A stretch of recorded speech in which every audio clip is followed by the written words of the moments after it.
Hubo que esperar a comienzos de los años 80 para que en España se firmara y aprobara la ley del divorcio. Hubo que esperar hasta el siglo XXI para que las parejas de hecho tuvieran los mismos derechos que las parejas que habían contraído matrimonio de forma civil o religiosa. Pues bien, hoy vamos a descubrir que eso ya existía hace más de 2000 años en el mundo romano y lo vamos a hacer con Ignacio Monzón. Muy buenas noches. Muy buenas noches, Bruno, y muy buenas noches pues a todos los oyentes. En esta sección que dedicamos a las curiosidades del mundo antiguo, en donde damos una serie de datos y una serie de pistas que, aunque no todo lo que tenía que ver con el matrimonio y las relaciones en pareja, bueno, eran especialmente buenas, pero sí que es cierto, ya existía el divorcio, ya existían las parejas de hecho, en cierto modo entonces. Sí, lo que pasa que el matrimonio, nuestro concepto de matrimonio es un concepto judeocristiano. Evidentemente está influido por el mundo romano, pero ellos no separaban lo que era civil de lo religioso. Uno se podía casar por la Iglesia y divorciarse por lo civil, sin ningún problema, porque ambas cosas estaban unidas de la mano.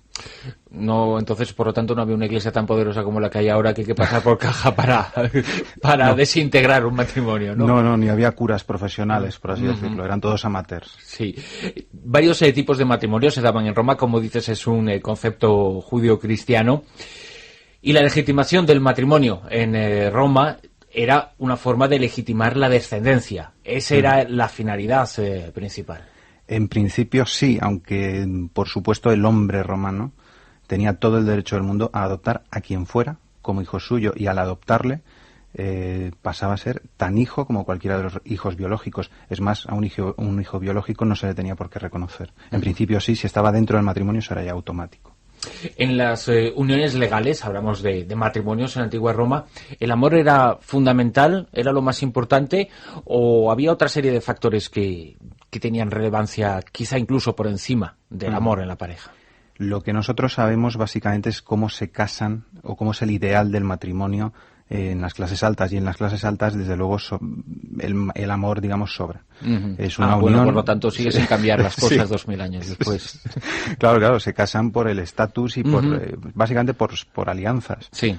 Se espera, digamos, un mínimo cariño y, digamos, no se veía mal que la mujer se enamorase del marido, pero se veía muy mal que el hombre estuviese enamorado de la mujer. Ajá. Se veía como un nenaza, por así decirlo, como muchos hemos sufrido, ¿no? Sí. Si muestras tus sentimientos, eres una niña. Y eso ya existía. Eso ya existía. Los matrimonios eran entre personas muy jóvenes, normalmente. Evidentemente, los periodos en los cuales se hacían las cosas, al ser la esperanza de vida algo menor de la que es ahora, exacto, evidentemente se adelantaba. Y supongo que allí, en lo que ahora para nosotros es la adolescencia, para ellos ya eran los primeros años de madurez, ¿no? Sí, lo que pasa que en el mundo griego, en el siglo V, Platón ya hablaba de que no era muy sano que se desposaran con niñas, porque eran niñas. En cuanto una niña tenía su primera menstruación, ya se declaraba, digamos, fértil y por tanto ya era susceptible de ser esposa. Evidentemente su cuerpo no estaba del todo formado y muchas morían durante el parto. Por eso en la práctica, aunque en la legalidad romana nos dice que las mujeres se casaban a partir de los 12 años, ya con 12 años una mujer se podía casar y un hombre con 14, las cosas eran muy diferentes. Hay una serie de elementos que forman parte de los matrimonios actuales, de todos los procesos que desembocan en las bodas. Por ejemplo, pedir la mano de la novia. Es el novio quien acude a la casa de la familia de la mujer con la que quiere unirse para el futuro en su vida y pide la mano. Eso ya existía, en cierto modo, en la antigua Roma. Ahora quizá, posiblemente, ha perdido lo que era su significado original, pero ese significado original lo tenemos que buscar entonces. Sí, ahora la pedida de mano es una excusa para hacerse regalos, ¿no? La mujer le tiene que regalar un reloj, que eso seguramente dentro de unos siglos se verá con cierta gracia. Precisamente pedir la mano viene del mundo romano. Una forma de matrimonio romano, la más antigua, era el cum mano, es decir, con mano. El padre lleva de la mano a la hija, es decir, como una sierva prácticamente, y se la da al marido, porque lo que le da es la propiedad de la hija. Por lo tanto, en cierto modo, el matrimonio era la compra de una familia de la chica de otra familia. Exacto. Es que eran intercambios. Heródoto ya lo dice. Los motivos de enfrentamientos entre los asiáticos y los europeos fue por mujeres. Helena de Troya y una serie de princesas, porque se peleaban por mujeres, porque se intercambiaban. La mujer era valiosa por eso. era prácticamente un medio más. Otro elemento que está en las bodas actuales es el anillo que el novio coloca a la novia y la novia al novio. También existía algo parecido. Sí, se dice que evidentemente la mujer de clase baja recibía un anillo de hierro. La mujer de clase alta podía recibir un anillo de hierro bañado en oro o directamente un anillo de oro, que era una muestra, digamos, de que pertenecía al marido. Pero eso viene precisamente del mundo romano. Ponerle el anillo en el dedo anular. Para ellos era muy importante porque decían que era el dedo que llevaba un nervio al corazón. ¿Y lo llevaba solo la mujer? En principio sí, pero es que el hombre romano, el ciudadano romano, tenía derecho a portar un anillo de oro, pero por ser ciudadano romano. Digamos, su significado era diferente.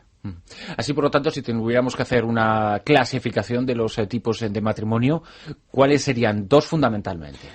Sería el cumano, como hemos dicho antes, que sería el más antiguo, el más... bueno, no retrógrado, porque tampoco hay que juzgarlo así. El más antiguo, donde la mujer pasa de la posesión, de ser posesión de su padre, a ser posesión de su marido.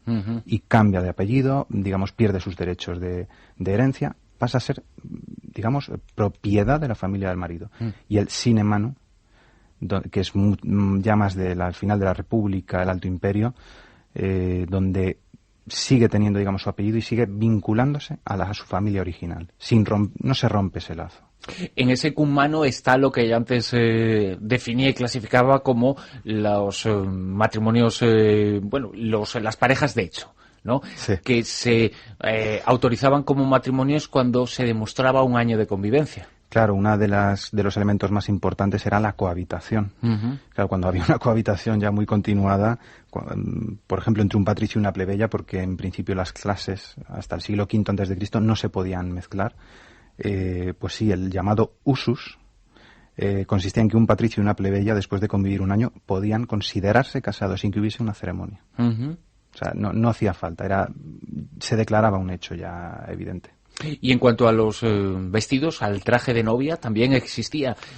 Ahora mismo es importantísimo. El traje del novio es importante, pero es igual en casi todas las bodas. O hay pocas diferencias, además de ser caro. Pero no es caro, el de la novia es carísimo, porque tiene unas características más especiales, ¿no? Sí, siempre se ha dicho que todo esto del vestido blanco viene de época de la reina Victoria.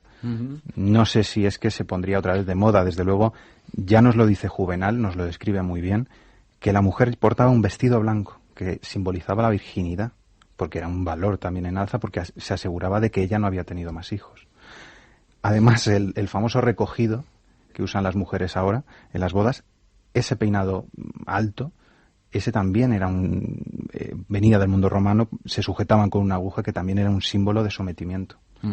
Son todo simbología romana que evidentemente ha perdido su significado.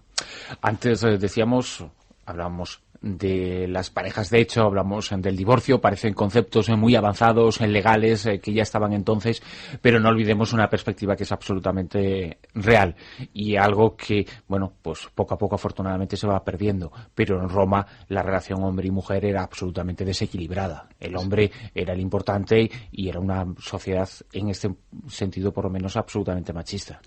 Claro, pero la verdad es que todas lo han sido. Hasta el siglo XX la mujer no ha tenido derecho ni a votar ni, digamos, a ser persona. La mujer siempre era menor de edad. En este país también hasta el siglo... por los años 70. Hasta casi el XXI. Claro. Hasta casi el XXI. Claro. Una mujer podía tener 30, 40 años y dependía de su padre, de su hermano, de su marido. O sea, era así. No están tan lejos los tiempos en los cuales era necesario la autorización del marido para que una mujer se abriera cuenta bancaria, exacto, por ejemplo. O viajara incluso. O viajar, claro, sí. La mujer era, pues... Hemos tardado 2000 años en igualarles hasta en lo malo. Hasta en lo malo, exacto. Y muchas veces repitiéndolo una y otra vez. La mujer era un apoyo para el hombre, sobre todo se ve en los estoicos. Sí, la mujer tiene cierta capacidad intelectual, cierta capacidad moral, entonces tiene que ser un apoyo emocional para el hombre, pero incluso intelectual, es decir, está bien que le ayude con su papeleo, como una secretaria, es decir, nunca se le veía como un igual, nunca.